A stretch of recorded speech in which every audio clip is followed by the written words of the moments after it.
with the time that we have left today, we're going to transition just a little bit and hit on some ornamental topics. We don't have some of our turf gurus with us here today, but we did have one kind of turf related question. So I thought we would go ahead and address that. We had a question come in. They were asking about pre-emerge herbicides for lawns, and stated that they didn't see instructions on the label for use in the entire lawn area, and they were a little confused. They were like, I don't want to just spot treat with pre-emerge. I want to treat the entire lawn. And yes, so my response to that is labels can be very long and confusing. And I feel like you located the section of the label that addresses spot spraying either right before that or right after that, maybe right after that, because you get a little tired of reading, as we go through these.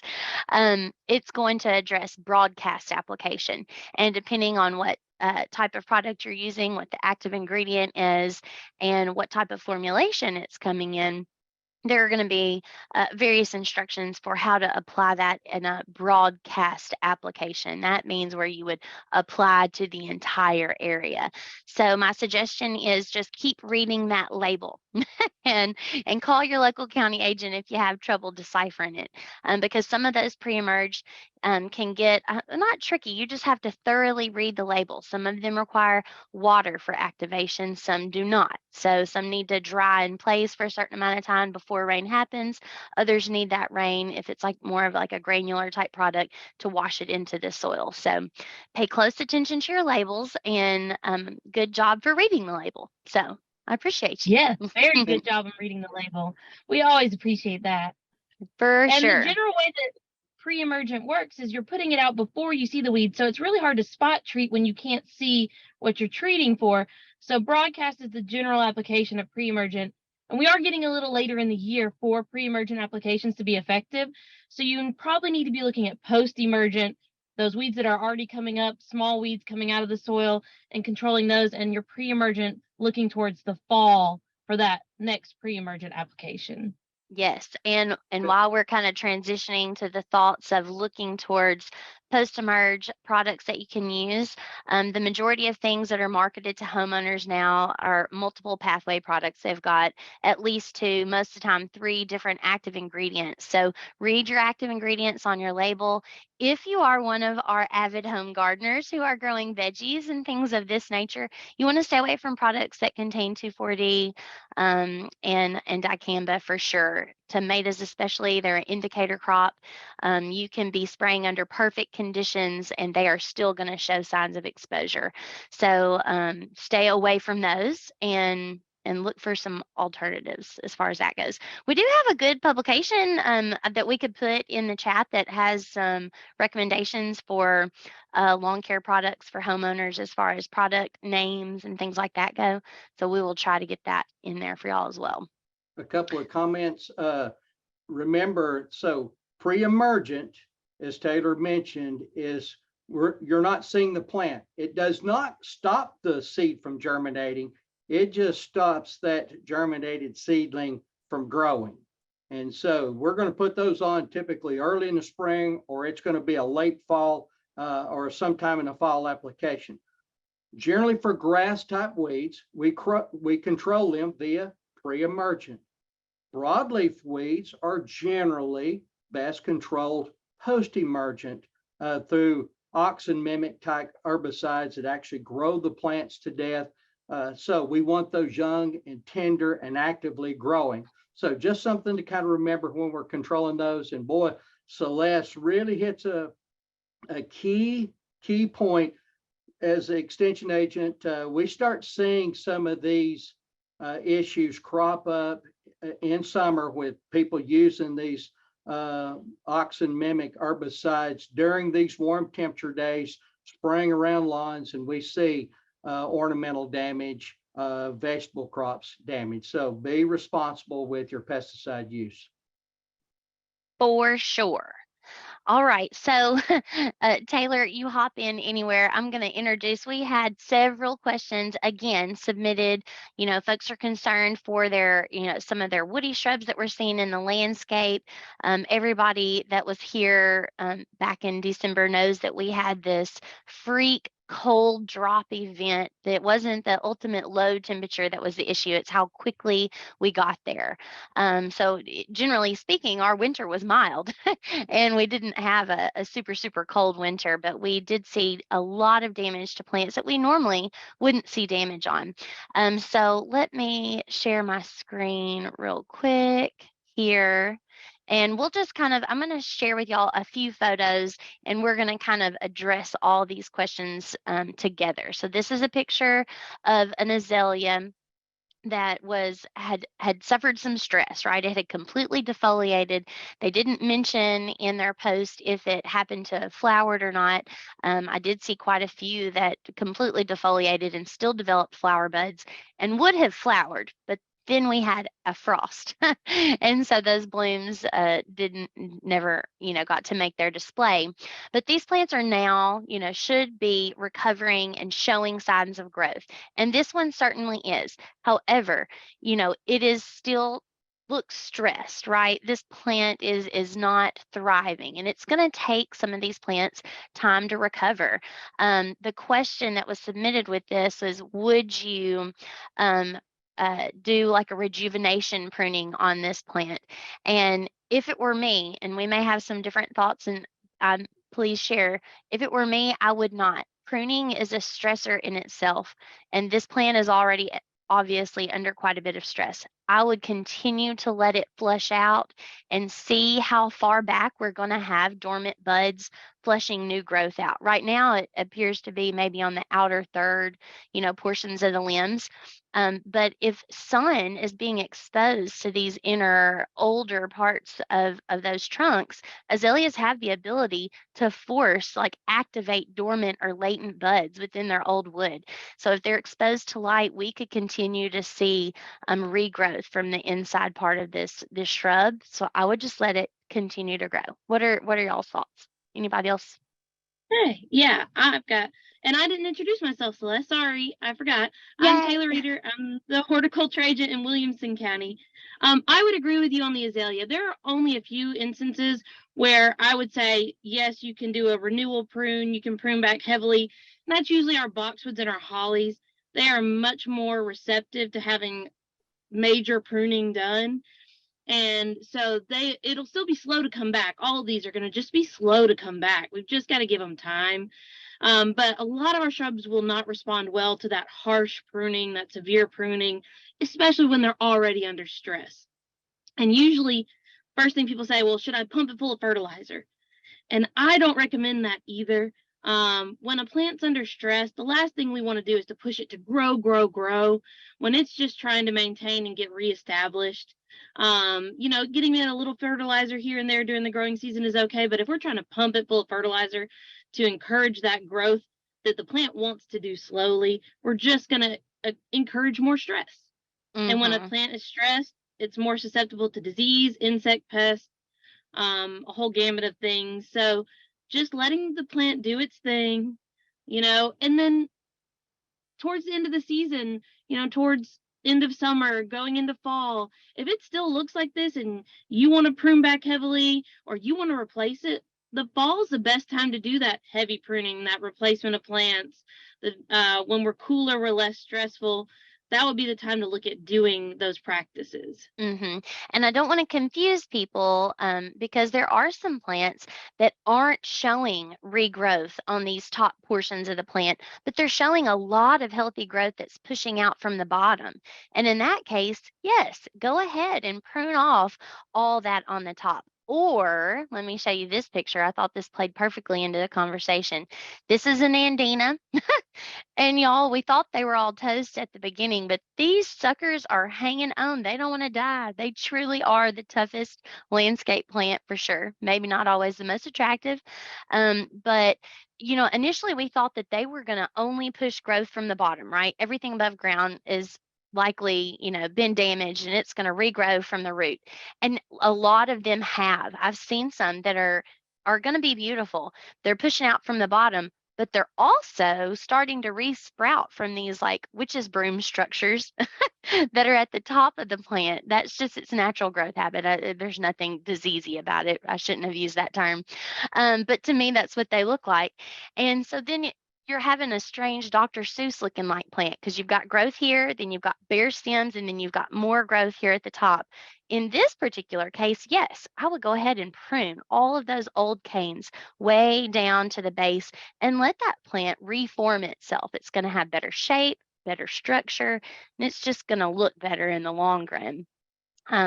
So, there's not a blanket answer for everything. And so that I thought that this was a good time to throw that question in there. What about you? Are y'all seeing that same thing there in Middle Tennessee, like plants that are having these strange regrowth habits, like some at the bottom, some at the top, some at the middle, and Yeah. nobody's sure what to do with them? Yes, the laurels are doing it in a lot of cases. We've got a lot of good bushy growth at the bottom, but then we'll have some little green here and there up top, and people want to know what to do. And it's kind of a case of, you could prune it all back to the bottom, or you could try and wait and see and let it grow. It's going to look weird either way. You're going to have an odd looking plant for a little while.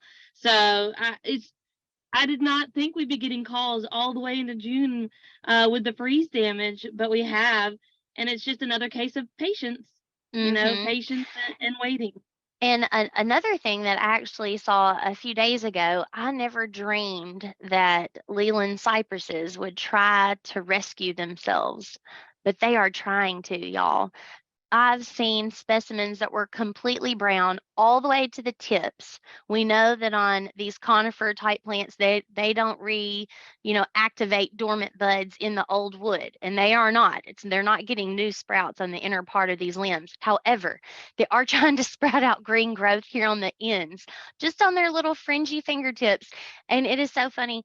And I've had several people call and say, "Oh, do you think they're going to make it? Like, do I need to pull out all 10 of them that or can I leave them? Are they going to make it?" And I'm like, well, the roots were never really dead. The issue is that those growth points, right, had all been injured. And this is the only part that's going to be able to rejuvenate yourself. So you're going to have a sticky plant that has teeny tiny green fringes all along the outside. Stay strong, folks. Don't let those little sprouts get your hopes up. Plow forward. Just get them out of there, right?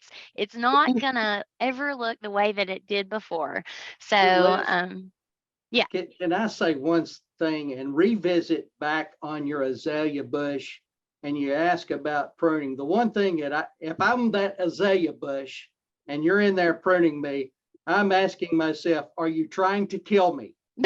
Because I look at the environment, and I think a lot of some of the plant that we had problems with was a plant in an area too that was maybe a little bit borderline. We shouldn't have put that plant there, or an environment to where that plant, it's just not a conducive environment. And weather in combination with some of these other things were very stressful.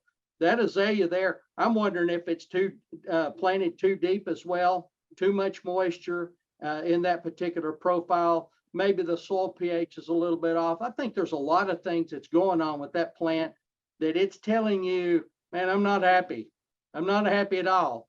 And so when you go in and start pruning, that you're like, are you trying to kill me? Right. Good point. Yeah. Good point. I'm glad you pointed that out. We had a lot of plants that were stressed going into the freeze, and that made it even more of an issue. And I know in Middle Tennessee, azaleas, a lot of our azaleas struggled. They were already stressed because planted too deep. They don't like wet feet. They're not getting the pH they want, and that made it even worse. While we're talking about azaleas, what did you guys see on azalea blooms? Like, I was anticipating that maybe it would be low, and like mine, this is small sample size, right? Like my backyard, but it was actually a reasonable bloom year. Oh yeah, they were, even the ones that were completely defoliated here, like I said, here in West Tennessee, the majority of them would have had a great bloom display, but right as they were about to open, we had a frost and it just wiped them out. So that late frost we had did a lot of ours in. Yeah. So So the last note that I want to make quickly on frost damage before we talk about a couple like new topics that came in, because I know we're right at 10 o'clock, is this is a picture of a red bud that a gardener sent in. Looks like maybe it was planted in a large container. Maybe it was still in the container it came in. I don't know. But if you have plants that are still not showing any regrowth, like this one, I'd say move on. And so that is all I will say about that. I'm so sorry. It's, nobody likes to lose plants. Celeste, that plant too in that pot to me looked like it was way too deep. I didn't see a taper. I was wondering if, like, Taylor, what did you see there? I'm sorry, I'd X'd off of it already, or I'd bring it back up. No, it's fine. Planted too deep, yes. There is no root flare, no taper, no topmost root exposed. And then when it's in a container, it is much more susceptible to cold temperatures, extreme conditions than one's planted in the ground. So just a combination of a lot of factors. A lot of times in nursery situations, when they pot up to another size, instead of lifting that plant up, they put it down and put soil on top of it. And so sometimes when you buy container plants, you need to remove those top few inches of soil to get to that root flare and expose that topmost root. Mm-hmm. And don't forget, y'all, the scientific scratch test, right? So just scratch the base of that plant, see if you have any of that flush green growth before you do make those decisions too. So. All right. Okay. Go ahead. It's only money. Just throw that thing away and go buy you a brand spanking new one. Oh, we're rolling in it over here, aren't we? Okay, so we had two questions that came in that were not cold related, so I wanted to make sure that we touched on those with y'all today. This question said, I've got these caterpillars, they're on my roses and doing some damage. You can see here they've been feeding on this petal. They didn't send in a picture of what damage they may or may not be doing to the foliage of those rose bushes, but these are tussock moth caterpillars. Pretty common, they're not specific to roses. You can see them on a wide range of woody plants. They are foliage feeders. And again, it all comes back to that, what is your personal threshold for aesthetic as a home gardener goes? There are some things, if you're feeling like you're getting near your threshold and you can clearly see these and they are being a pest on this particular plant, pick them off. Put them in a bucket of soapy water and you're done with those and you can just stay on top of it. But obviously there are some sprays if you would rather go out and address it in that fashion that we could use, but generally they're not going to do a ton of damage to that plant. So not a huge issue, like not as big of an issue as like sawfly larvae or Japanese beetles, things that will just really decimate the foliage of that plant. But that's what the insect is, because that's what the question was, and those are some options that you could use for control. Any other thoughts, friends? Good. No, I completely agree with you, Celeste. I would not control that. And once you find the caterpillars, it's probably too late. They're already done feeding, and they're never going to be a widespread, pest to cause lots and lots of damage. And they're probably just looking for a nice place to start spinning their cocoons to start going on. So I'll drop a link in there in the link about it too. Thank you. And then the last one, because I know we're a little past 10 o'clock, but I for sure wanted to kind of wrap up our ornamental section with this one, because this is a picture of the base of an oak leaf hydrangea. One of our gardeners sent this in. She described it as being about a 7 or 8 year old, well-established oak leaf. It's been doing great. And now, as you can see, it has this white growth that's happening here on the base of the plant. Look, go all the way down to soil level. And I couldn't see exactly what was happening down there. So I don't know if that's a web type mycelium, or I couldn't really zoom in any closer to that. But they had a hunch, and so we just kind of wanted to follow up on that. They were thinking that it might be armillaria root rot. And Natalie, I saw that you had a link on that when you shared your screen. Had you looked into that a little bit, or had thoughts on if you thought this was would be an appropriate diagnosis. Yeah, I mean, I think that that's a very logical place to begin. I would probably kind of excavate a little bit and see what you're looking at there. I mean, that siding, sanitation, like if in fact that does look like what it is, you want to try to get as much of that biological material out of there as you can.